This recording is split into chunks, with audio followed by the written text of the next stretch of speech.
안녕하세요. 반갑습니다. 행복희망 교회입니다. 예수 생애 14 안식일에 38년 된 병자를 고치셨다. 시작하겠습니다.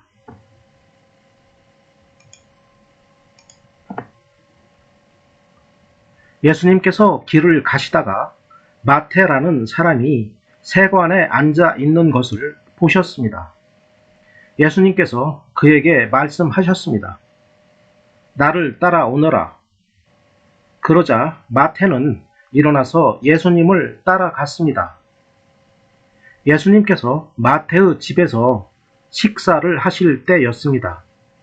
많은 세리들과 죄인들이 와서 예수님과 제자들로 더불어 함께 식사를 하고 있었습니다. 마태는 일어나서 예수님을 따라갔다는 표현처럼 마태가 예수님을 따라간 것을 목격한 사람이 존재하였을 것으로 저는 생각합니다.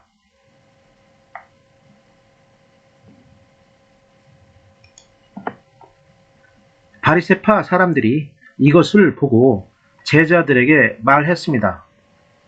어째서 너희 선생님은 세리들과 죄인들하고 함께 어울려 식사를 하느냐? 예수님께서 이 소리를 들으시고 말씀하셨습니다. 건강한 사람은 의사가 필요 없으나 환자들은 의사가 필요하다. 너희는 가서 나는 희생제물보다 자비를 원한다 라는 말씀이 무슨 뜻인지 배워라. 나는 의인을 부르러 온 것이 아니라 죄인을 부르러 왔다. 나는 의인을 부르러 온 것이 아니라 죄인을 부르러 왔다는 예수님의 말씀은 예수님께서 전하신 핵심 메시지라고 저는 생각합니다.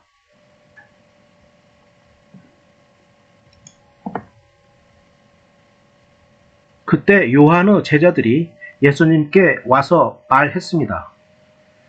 우리들과 바리새파 사람들은 자주 금식을 하는데 왜 선생님의 제자들은 전혀 금식을 하지 않습니까? 예수님께서 이들에게 대답하셨습니다. 결혼식에 참석한 사람들이 신랑과 함께 있을 때 슬퍼할 수 있느냐? 그러나 신랑을 빼앗길 날이 올 텐데 그때는 금식할 것이다. 그 누구도 새 천 조각을 낡은 옷에 대고 깁지 않는다. 만일 그렇게 하면 새 천 조각이 그 옷을 잡아당겨 더 심하게 찢어질 것이다. 그 누구도 새 포도주를 낡은 가죽 부대에 담지 않는다. 만일 그렇게 하면 낡은 부대가 터져 포도주가 쏟아지고 가죽 부대도 못 쓰게 될 것이다. 새 포도주는 새 가죽 부대에 넣어야 한다. 그래야 둘 다 보존될 수 있다.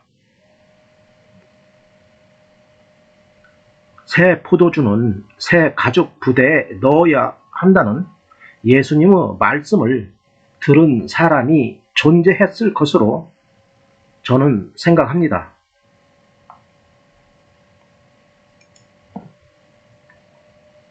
얼마 후 유대인의 명절이 되어 예수님께서는 예루살렘으로 올라가셨습니다. 예루살렘에 있는 양의 문 근처에 기둥 5개가 있는 연못이 있었습니다. 거기에는 히브리 말로 베데스다라고 쓰여 있었습니다. 이곳에는 병약한 사람, 앞 못 보는 사람, 걷지 못하는 사람, 다리를 저는 사람 등 많은 병자들이 누워 물이 움직이는 때를 기다리고 있었습니다. 그 연못에는 가끔 천사가 내려와 물을 휘저 놓곤 하는데 물을 휘저 놓은 다음에 제일 먼저 들어가는 사람은 무슨 병이든지 다 나았기 때문에 그들은 물이 움직이기를 기다리며 누워 있었습니다. 거기에 38년 동안 병을 앓아온 한 남자가 있었습니다. 예수님께서는 그 남자가 누워있는 것을 보시고 그가 아주 오랫동안 병을 앓아온 사람이라는 것을 아셨습니다. 38년 동안 병을 앓아온 남자를 예수님께서 만나신 것을 목격한 사람이 있었을 것으로 저는 생각합니다. 그래서 그에게 물으셨습니다. 낫기를 원하시오? 병든 사람이 대답했습니다. 선생님, 물이 움직이기 시작할 때 제가 연못 안으로 들어갈 수 있게 도와주는 사람이 없습니다. 제가 물 속으로 들어가려고 하면 다른 사람이 저보다 앞서서 물 속으로 들어가곤 합니다. 그때 예수님께서 말씀하셨습니다. 일어나서 당신의 침상을 들고 걸어가시오. 그 즉시 그 남자는 병이 나았습니다. 그는 그 침상을 들고 걸어가기 시작했습니다.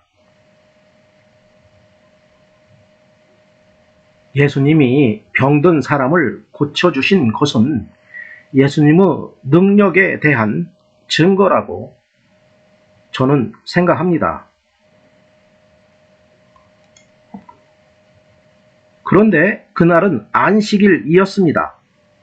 그래서 유대인들은 병이 나은 그 남자에게 이렇게 말했습니다. 오늘은 안식일이요. 안식일에 당신이 침상을 들고 가는 것은 율법을 어기는 일이요. 그러자 그 남자가 대답했습니다.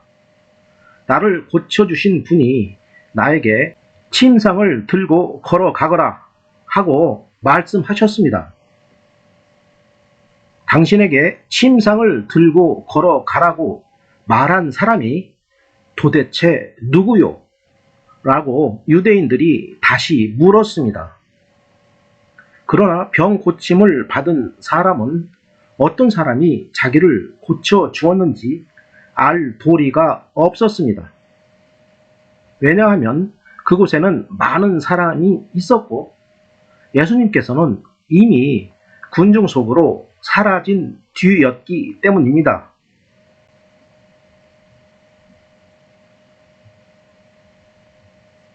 병 고침을 받은 사람이 침상을 들고 가는 것을 목격한 사람이 존재하였을 것으로 저는 생각합니다. 얼마 후 예수님께서는 성전들에서 그 남자를 만나 그에게 말씀하셨습니다. 보시오, 당신은 이제 다시 건강해졌으니 더 악한 일이 당신에게 닥치지 않게 다시는 죄를 짓지 마시오. 그 남자는 그 자리를 떠나 유대인들에게 가서 자신을 고쳐주신 분이 예수님이라고 말했습니다. 예수님께서 안식일에 이러한 일을 하셨기 때문에 유대인들은 예수님을 핍박하기 시작했습니다. 그러나 예수님께서는 그들에게 이렇게 말씀하셨습니다. 내 아버지께서 지금까지 항상 일하시니 나도 일한다. 이 말 때문에 유대인들은 더더욱 예수님을 죽이려고 안달하였습니다. 그것은 그분이 안식일을 범할 뿐만 아니라 하나님을 자기의 친아버지라고 불러 자기를 하나님과 동등하게 여기고 있기 때문이었습니다. 그 남자가 자신을 고쳐주신 분이 예수님이라고 말한 것은 예수님의 특별한 능력에 대한 믿음을 나타낸 것이라고 저는 생각합니다.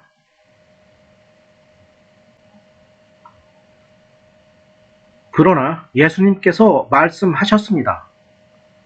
내가 너희에게 진리를 말한다. 아들은 어느 것 하나도 혼자서 할 수 없다. 아들은 다만 아버지께서 하시는 일을 보고서야 그것을 할 수 있을 따름이다. 그것은 아버지께서 무엇을 행하시든지 아들도 행하기 때문이다. 아버지께서는 아들을 사랑하셔서 그분이 하시는 모든 일들을 아들에게 보여주신다. 너희에게는 놀랄 만한 일이겠지만 아버지께서는 이보다 더 큰 일들을 아들에게 보여주실 것이다. 아버지께서 죽은 사람을 부활시키시며 그들에게 생명을 주시는 것처럼 아들도 자기가 원하는 자들에게 생명을 줄 것이다.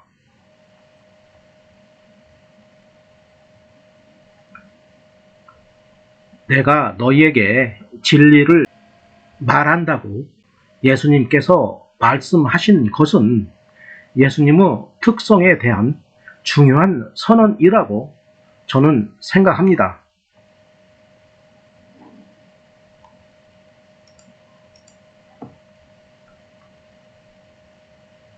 이뿐 아니라 아버지는 아무도 심판하지 않으시고 심판하는 모든 권한을 아들에게 맡기셨다.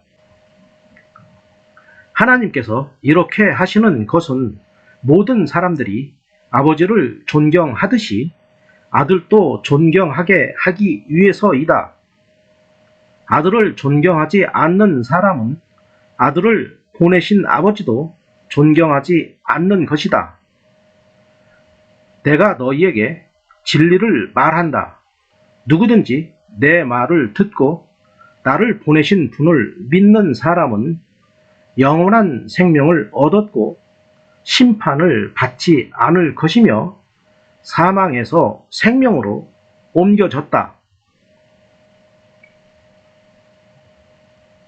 예수님 말을 듣고 예수님을 보내신 분을 믿는 사람은 영원한 생명을 얻었다는 표현은 매우 중요한 내용이라고 저는 생각합니다.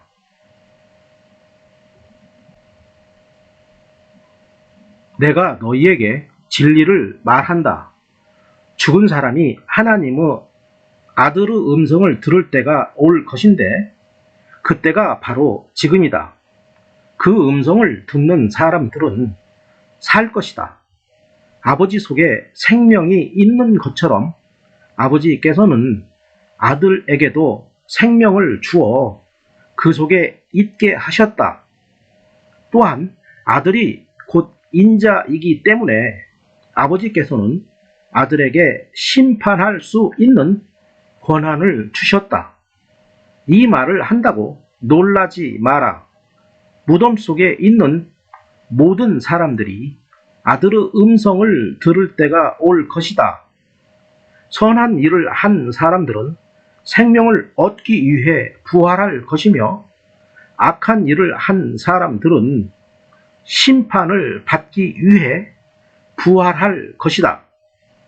나는 혼자서는 아무것도 할 수 없다. 나는 내가 듣는 대로만 심판을 한다.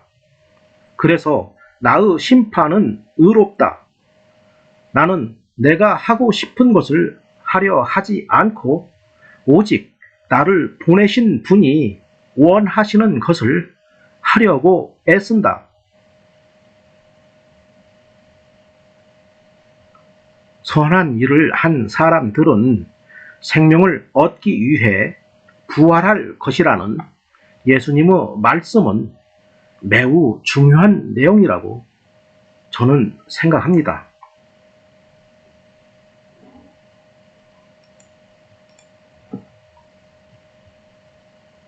예수 생애 15에서 계속됩니다.